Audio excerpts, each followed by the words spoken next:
What is Getting to Grips with Cyber? Its aim is to give non-specialists the capability to understand their organization's intrinsic exposure to cyber attack and to recognize when actions and interventions may be necessary. It's not about risk registers, self-assessments, or dashboards. It's about knowing the right questions to ask and the right things to look at. It's about understanding what's really going on here and how it affects your organization's reputation and operational capability.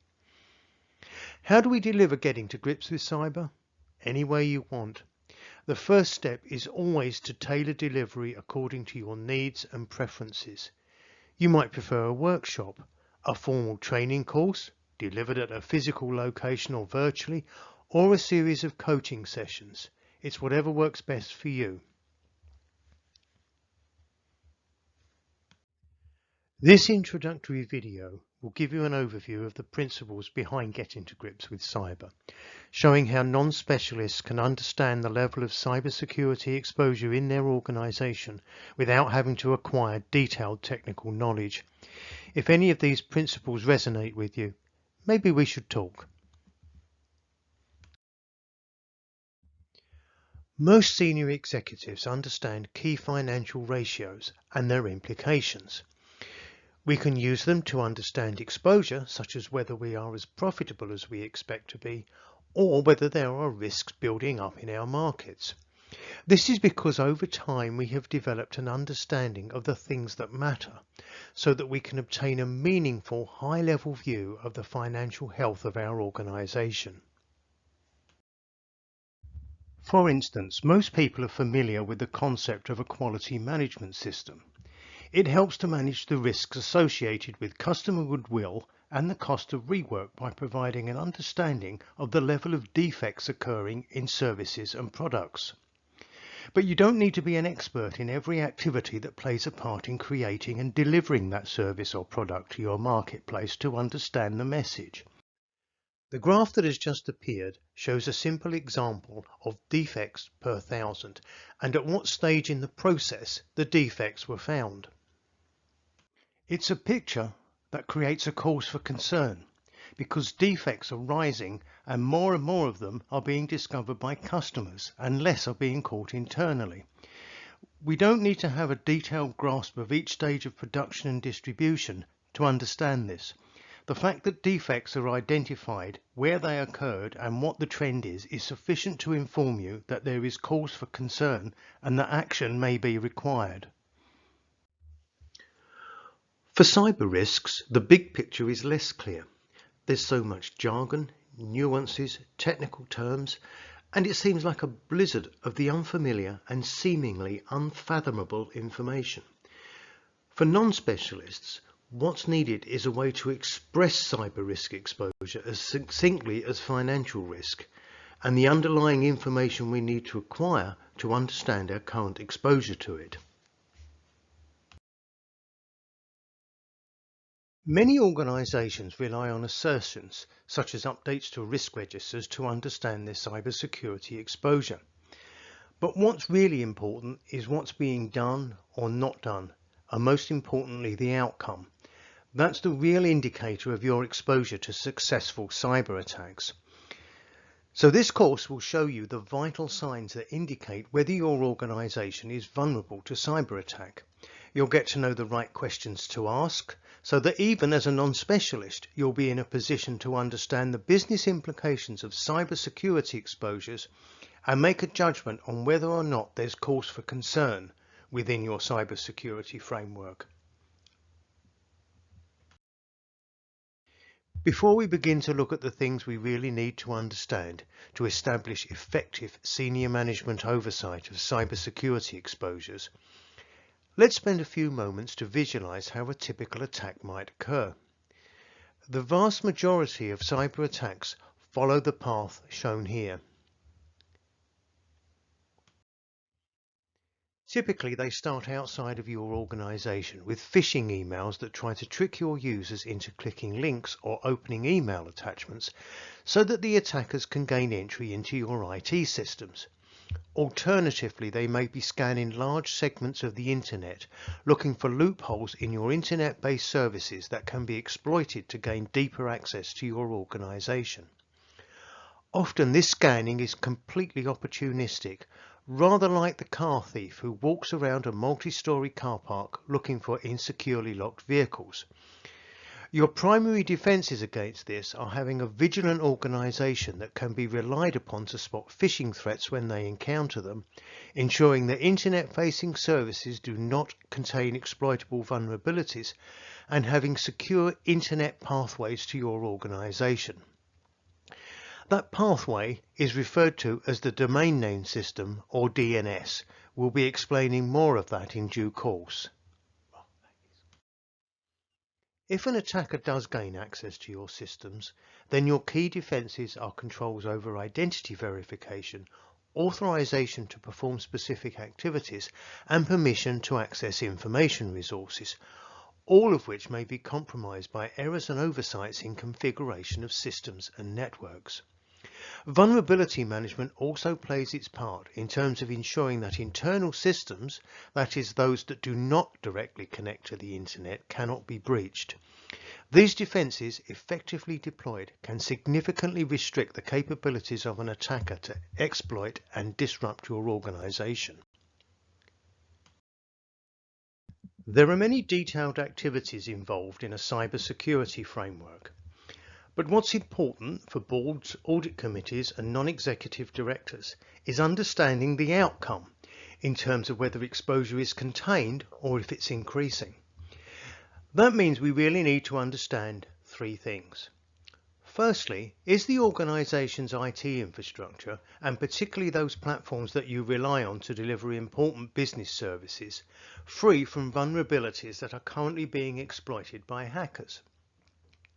Second, will the people in our organization recognize a malicious, such as a phishing email or other exploitative external communication when they see it, and will they take the right action? And finally, is our presence on the public internet protecting our brand and reputation? Websites, services that enable remote access and email are all directly accessible from the public internet. They facilitate interactions with customers and allow colleagues to work remotely, and therefore must be trustworthy to safeguard the reputation of the organization and maintain customer goodwill. Now it's time to dig a little bit deeper into how exposure to these threats can be understood, even if you're a non-specialist.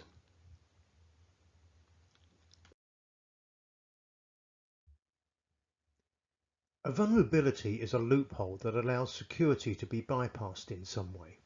It's like a faulty lock that can be compromised. Vulnerabilities are intrinsic flaws in a computer system that weaken its overall security. They can be weaknesses either within the hardware or the software that runs on it. Vulnerabilities are used by cyber attackers to cross system boundaries to steal or destroy data or hijack systems within a target organization. Your organization will find out about vulnerabilities that are relevant to you from a number of sources. Most major software vendors will send notifications, normally by email, when they've identified a potential security vulnerability in one of their products. A fix for that vulnerability, often called a patch, is normally offered. Most IT departments will also periodically run a vulnerability scan. This is a piece of software that interrogates everything on your network to identify whether any known vulnerabilities are present. The most important thing to know about vulnerabilities is whether or not they are being exploited, which means that they are being or have been used to conduct a successful cyber attack. This information is most likely already available within your organization, and with moderate effort can be joined up to identify and report on resources and important business services that could be both vulnerable and exploitable. Here's an example of how this might be applied in practice. This graphic clearly shows that we have 10 areas where our IT systems are both vulnerable and exploitable.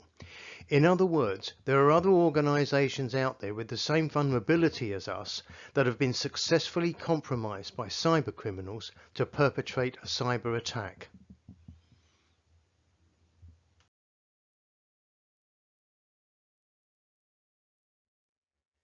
Let's now take a look at how we can manage and understand exposure to that next big risk, phishing.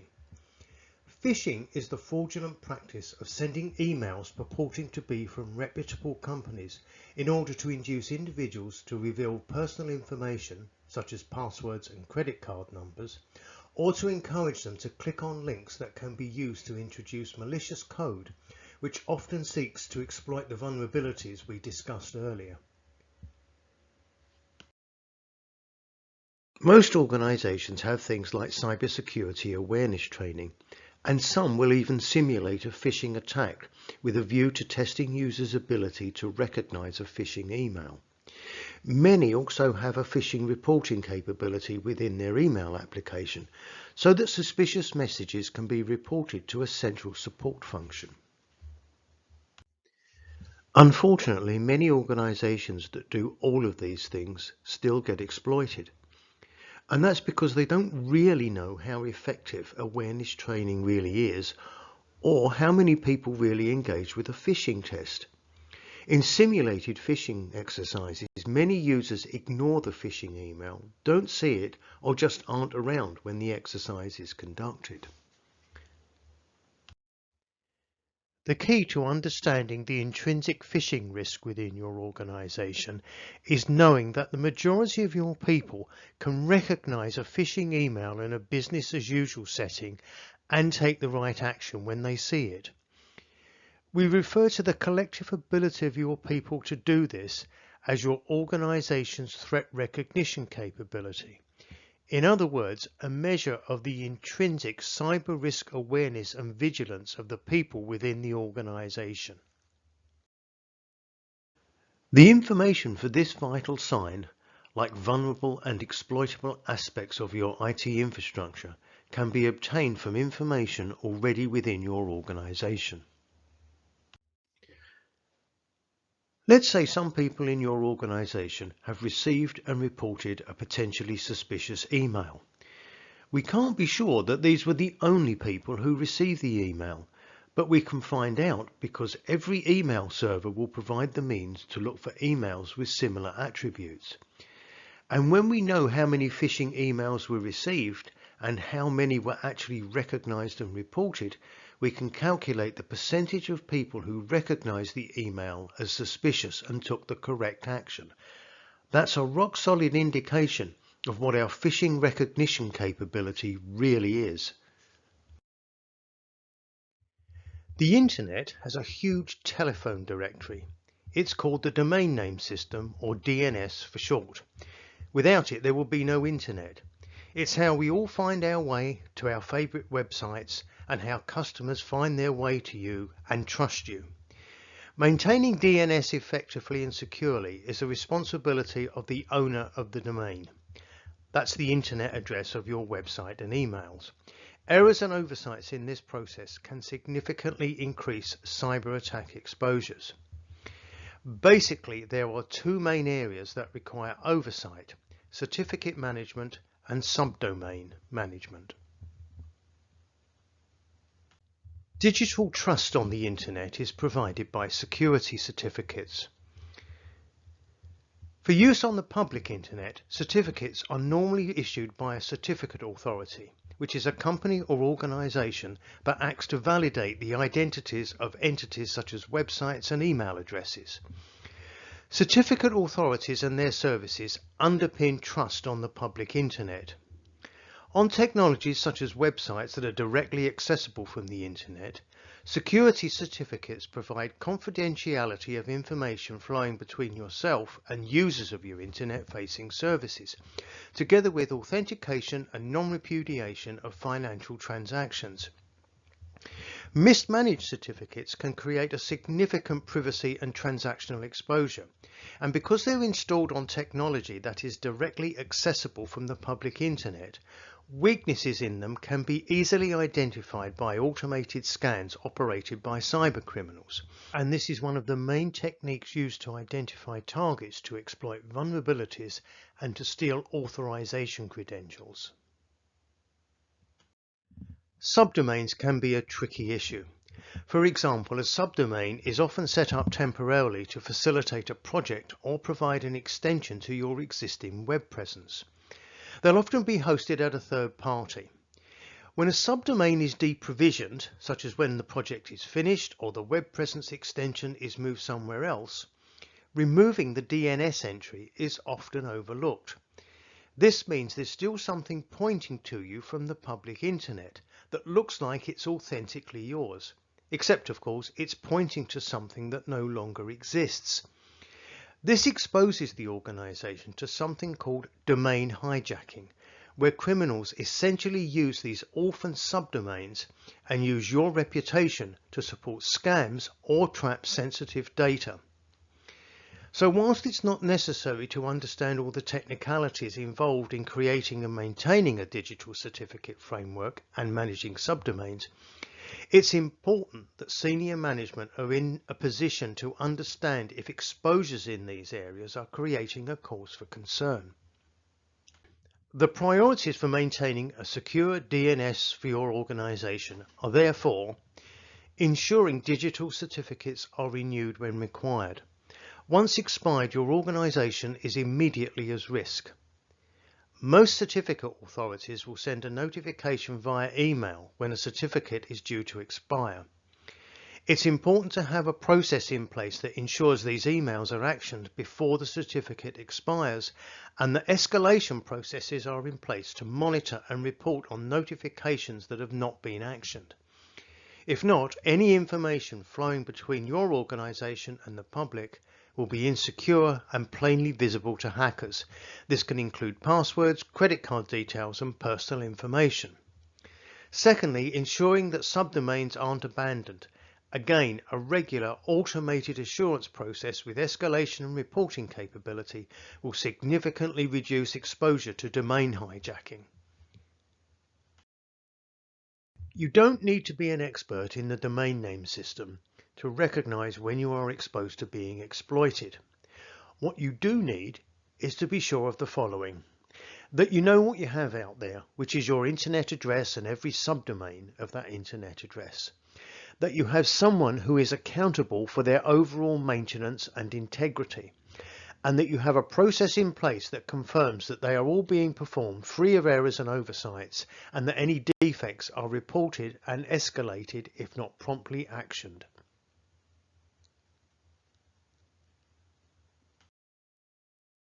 Always keep in mind that these vital signs that we have been discussing are interconnected and can feed off of each other.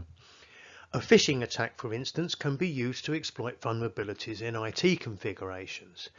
Insecure internet-facing tech can also have exploitable vulnerable positions. So it's important to accept that with cybersecurity, a number of security measures are required to manage exposure, whereas the absence of one will certainly increase exposure. By way of concluding this presentation, this infographic shows on one page the 3 vital signs of cybersecurity exposure that we have been discussing. Regular update and review of these will significantly increase the ability of the board, non-executive directors and audit committee to make an informed decision whether the organisation's cybersecurity exposure is giving cause for concern. Information security is often described as an onion because it has many layers. Up to now, we have considered the main exposures related to the launching of cyber attacks, external parties trying to gain access to your IT systems. There are of course many other layers of controls that provide deeper layers of defence for internal security and for creating fire breaks within your infrastructure. It's prudent to ensure that these capabilities are operating correctly and that you have consistent defence in depth. As you can see from the picture, there are many activities that should be going on in order to provide defense in depth. Each layer plays its part in providing a secure IT environment. All of the defenses detailed above, if configured and operated correctly, will contribute to the organization's overall cyber defense. But often these defenses become compromised because of human error. Human error is, for the most part, the major enabler of a cyber attack, either because defenses have not been established or because of mistakes or lack of knowledge they are not configured correctly and the configuration errors are not noticed.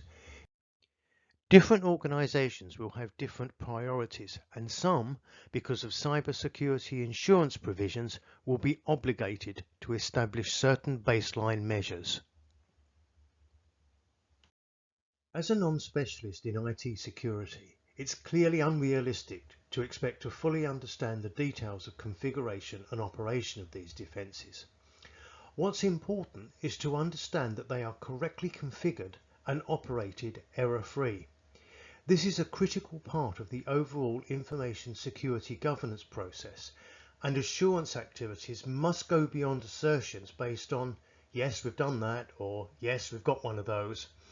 The crucial question to ask is, how do we know that these defenses are comprehensively deployed and free of defective configuration?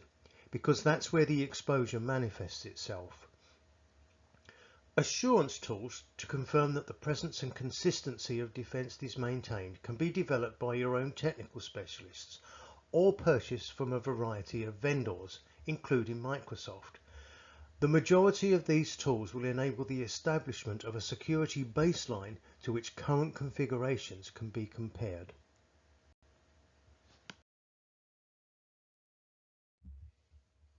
Here's an example from Microsoft, a product called Defender 365, summarizing the security compliance across the Office 365 environment. It's a tool that's gaining in popularity with many organizations, enabling them to obtain a holistic view of their information security position. It provides a continuously updated snapshot of security configurations and can provide a comparison between your organization and others. Many thanks for listening. If we can help any further, please feel free to reach out using the contact details shown.